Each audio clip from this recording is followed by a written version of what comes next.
even though you no longer call yourself the stubborn angel, you are very stubborn. Because a lot of the time you don't listen to logic or reason, and you just want to do what you want to do. Despite the fact that you and I, if we had been on the same page, we would be dominating the professional wrestling scene, not just at FGW, but certainly there, but everywhere.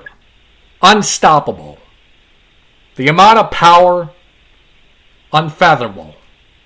But you love the fans. Oh, the fans. The lovely fans.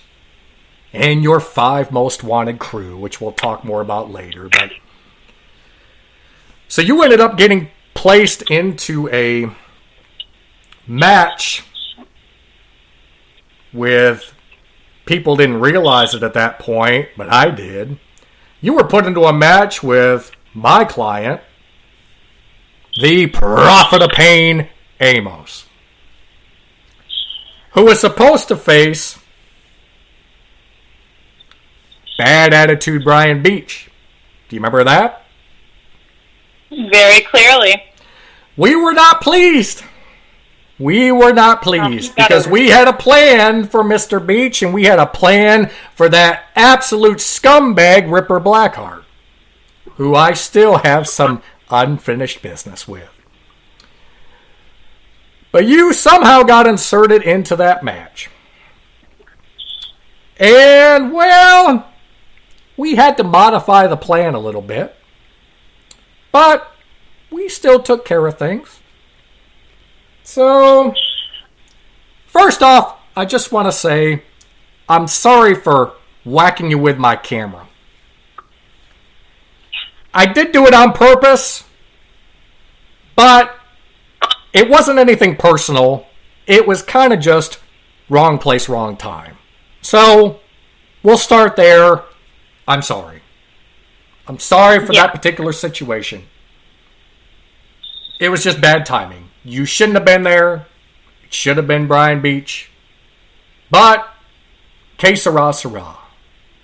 I'm willing to let that go. I'm willing to forgive and forget that. Brian deserved to be where I was. I was supposed to be in that fatal 4-way title match. I gave up a title opportunity because my brother deserved that. He deserved to be wrestling for gold and not wrestling against you and your client. But see, David, what I don't understand is you're a man who has a very outspoken mind, and you know how to control that mind of yours very well, so you knew what you were doing. So I don't know if I really believe that apology. Are you trying to say that I'm being disingenuous? Yeah. Tisk tisk, Shauna Reed, tisk tisk. This is a... Listen, I'm extending the olive branch. Now, the situation that you just mentioned a few moments ago about hitting you in the side with my cane. Again, my client was in the Battle Royale, an opportunity at the FGW Championship. Realistically, Brian Beach, because you replaced him in that match against Amos, ended up being in a fatal 4-way match in the main event of that event, and actually won the FGW heavyweight title. And instead of relinquishing the title to Amos, which he should have done, he just gave it back to Brian Levick, which is why Amos laid him out. Regardless, we come to the Battle Royal. Opportunity at the championship. We've got this in the bag. No doubt about it. Easy breezy. All kinds of chaos. I'm out there. You're talking all kinds of garbage to me. You stealing my sunglasses? Mocking me? And at one point... eliminating your client?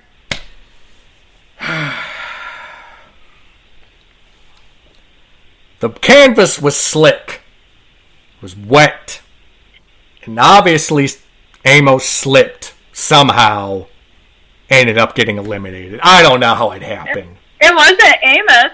I didn't eliminate Amos. I eliminated that red rooster of yours, Harley Needs a Wax. You'd think you'd remember. That's a whole other story with Harley Fairfax. The most ungrateful person I have ever met in the professional wrestling business.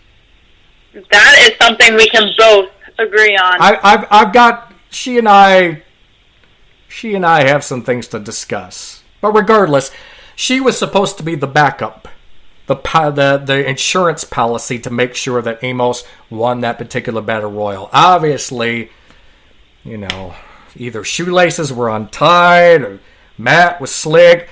Ropes might have been a little bit sweaty. Something happened. Regardless, Harley and Amos get eliminated. You're out there mocking me. I can't have that. I can't have that happen to my name and reputation. So at one point, Trice was giving you the business because of your past history, your rivalry. And I saw an opportunity to extract a wee bit of a revenge. And I may have, allegedly, hit you pretty stiff in the side with my cane. Now listen, I usually am pretty good about gauging just how much force and impact I have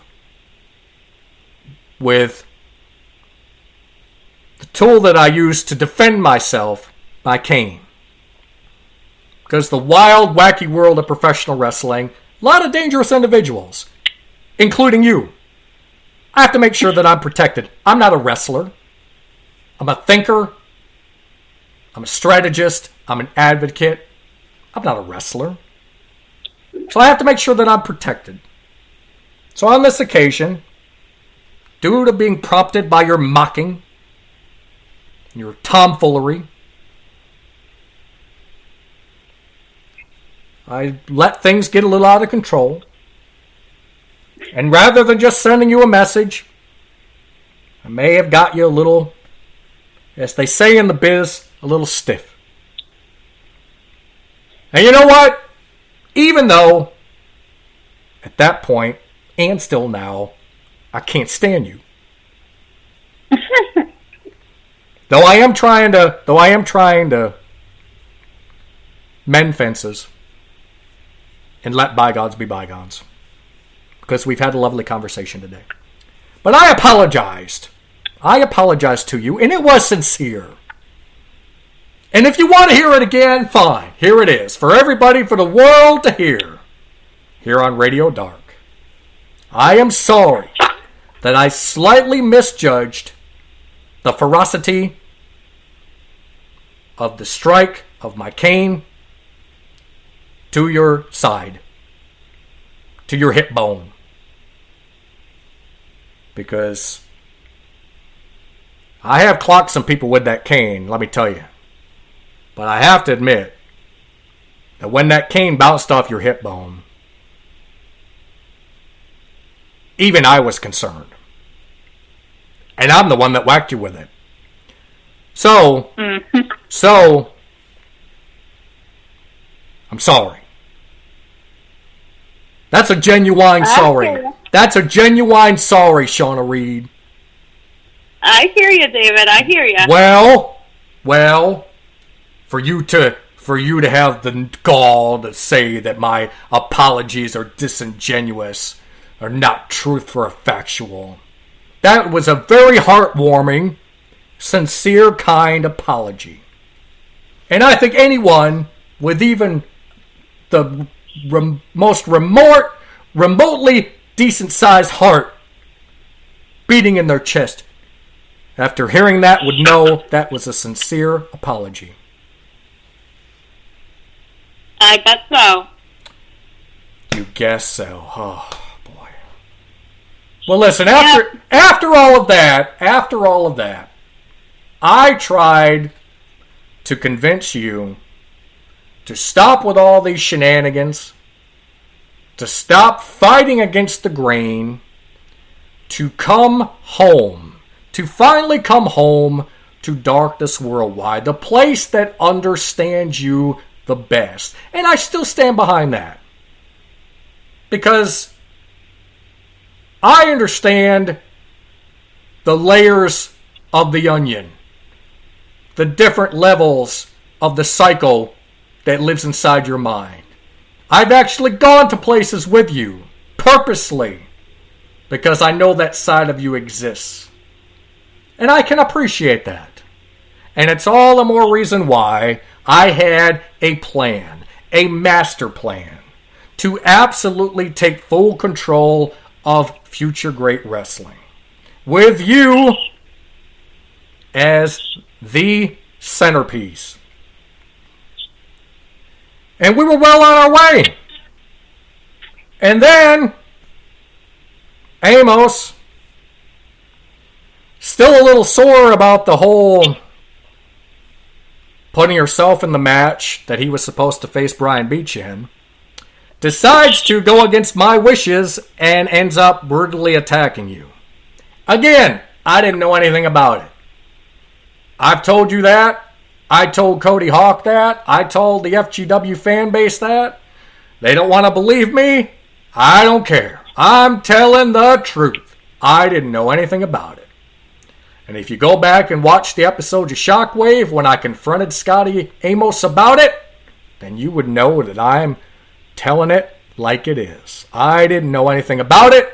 I wasn't happy about it. I was actually furious about it because I had a plan.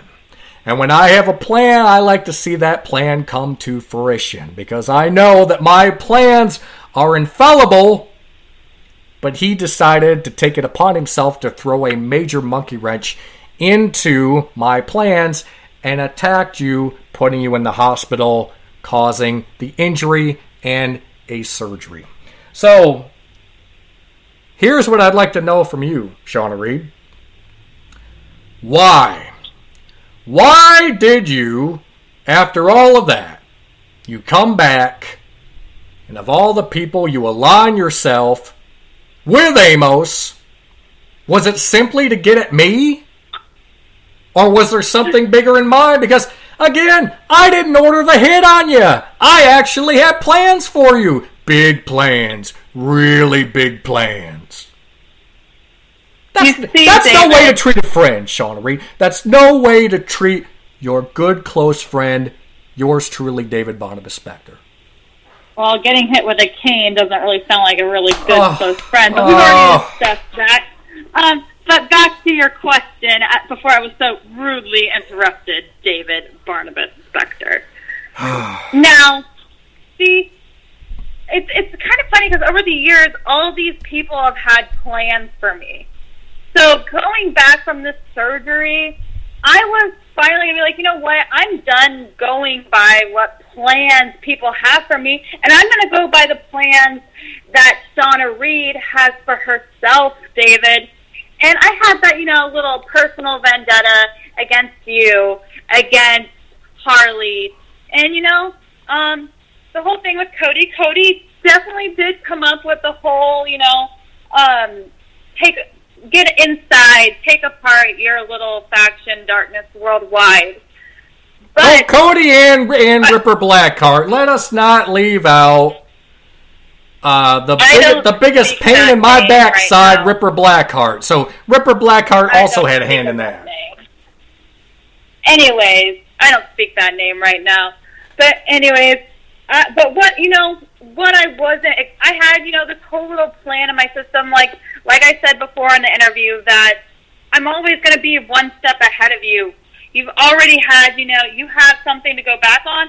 I have something ahead of that.